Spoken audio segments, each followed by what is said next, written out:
guys, and welcome to Dante Arms Gaming. My name is Brad. So tonight we are going to be talking about two things. One, the thermal paste that I'm using on my Ryzen Threadripper CPU, the 1900X.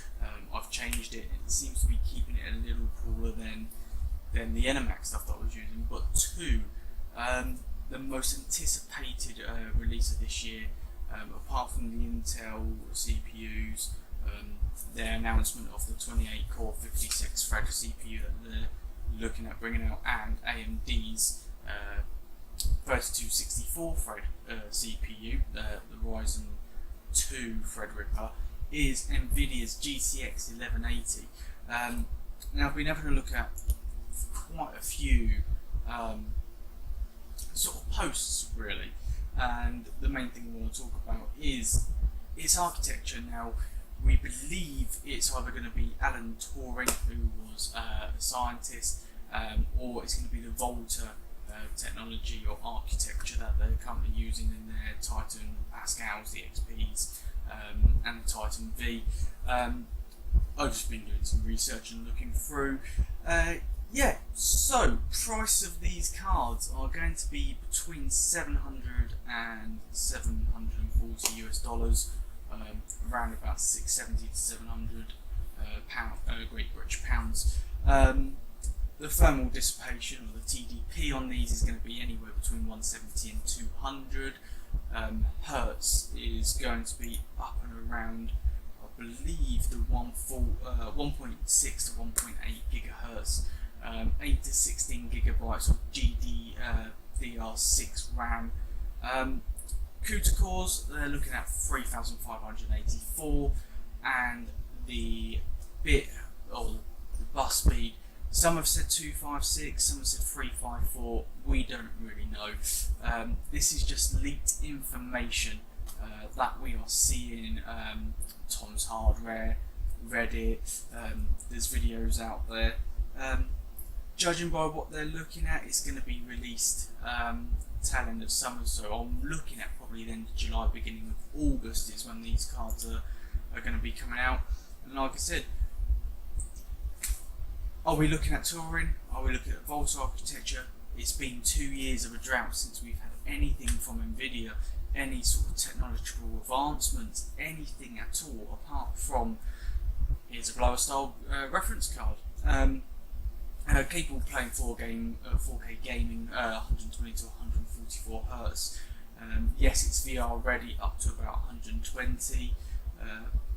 2.1 standard supports of the HDMI cables. What are the chips going to be called? Are they going to be the GTX 1180 or the GTX 2080?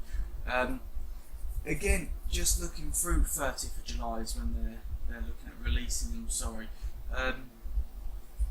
It's a minefield of what's out there.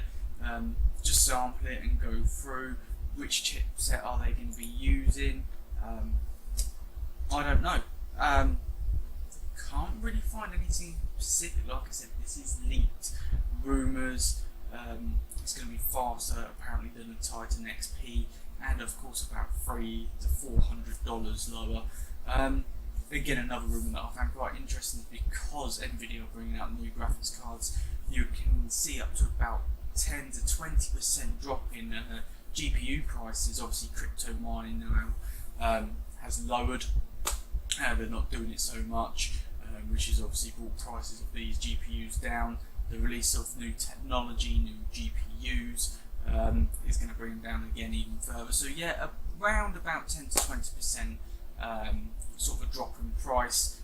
So if you're looking at upgrading, unless you can get a good deal now, it may be worth waiting until sort of middle of August, end of August, to see what they bring out.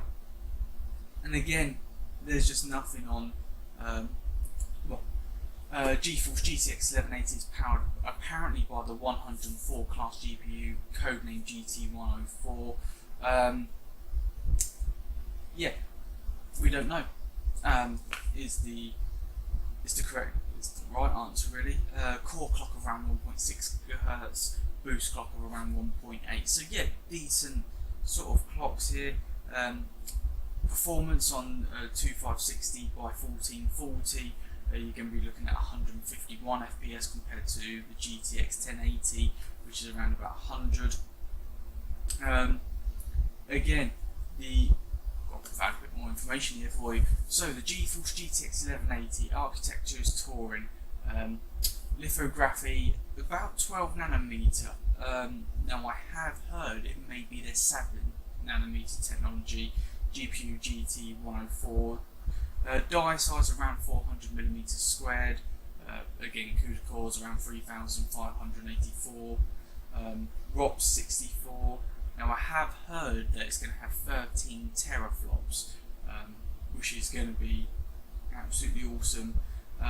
Memory 256-bit, again I've seen them at 354, memory speed 16 gigabytes per second of GDDR6 RAM, GDDR6 sorry, RAM, TDP 170 to 200, and launch MSRP is around $699 US.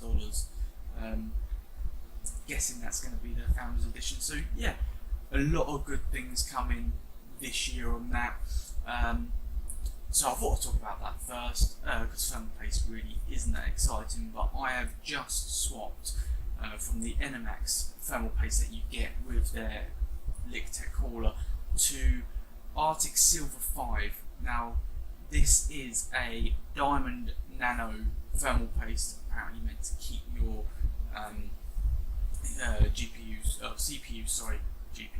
CPUs cooler. I'm just going to swap screens and you can hopefully see what it's looking like on Ryzen Master. Now I was at 1.33 gigahertz, getting around about 38 Celsius. Now this is meant to lower it a little, so I'm just going to swap my displays over so you can see. I didn't want to do that, I wanted to do that one. There you go, making myself smaller, just adjusting it on the screen. As you can see, it's lowered it by about 3 Celsius. Yeah, what I'm going to do is basically jump out and run Cinebench and see what it brings. As you can see, it now sort of adjusting itself, because obviously I am recording as I am looking at this. And just want to bring up Taskmaster as well, so you can see 4.1 gigahertz overclock there on all 8 cores, and the speed there is showing. CPU at the moment is 6, 7, 8%. Memory is just static 4.1. Disks, it's not even using really it's definitely not using the E drive, C drive, which is my SSD 120 gigabyte. I've got my operating system on, it's not really using that, and the F drive obviously because I'm not playing any games. So yeah, I'm going to run a Cinebench score, and hopefully this does not crash on me as I do this. So if I get rid of Taskmaster, because Taskmaster can crash it, and I get rid of Ryzen Master because Ryzen Master can crash it, and bring that back up, I'm going to get rid of that now. And I'm going to run an OpenGL quickly just to see what type of performance on the FPS I'm getting on here. So it's going to run through its little cinematic scene it does, which looks like a new BMW coming out in this video, which is actually quite funny. So we're just going to let that run. System has kicked up really well. It's a good high-end performance PC. Is it worth it? Definitely. I am looking at water cooling this CPU, which at the moment, watercooling.co.uk, for anybody in the UK, they do have EK water block systems on there, reservoirs, pumps, RGB, obviously like everything else is. So I'm looking forward to that. And when it stops, 109.32 FPS. It's not bad. As you can see, obviously if I swap the CPU, I did have an 1811 Cinebench, but I've only done the light overclock on this because I didn't want to push it too far. I've just replaced the thermal paste, so they suggest not to overclock it outrageously. With it in itself 2 weeks, obviously I've gone ahead and overclocked it. Like I said, nothing aggressive, just up the fans, bit of a boost on the CPUs and the fans as well. and obviously I've got 1662 because I am recording, so it's going to use up some of that process. So yeah, it's a really good system. I'm thoroughly enjoying it. Hopefully I'm using more game content soon. So yeah, like I said, GTX 1180, 30th of July we're looking at it coming, touring architecture, their GT104 CPU in there, 170 to 200 TDP, 13 teraflops, 3,584 CUDA cores, and 8 to 16 gigabytes of GDDR6. So hopefully I can get my hands on 2 of those. That'd be quite cool. Blower style. I actually prefer EVGA's style of their GTX 1070. So hopefully EVGA do get their hands on that, and they do maybe a For the Win edition 3 fans. That look really cool.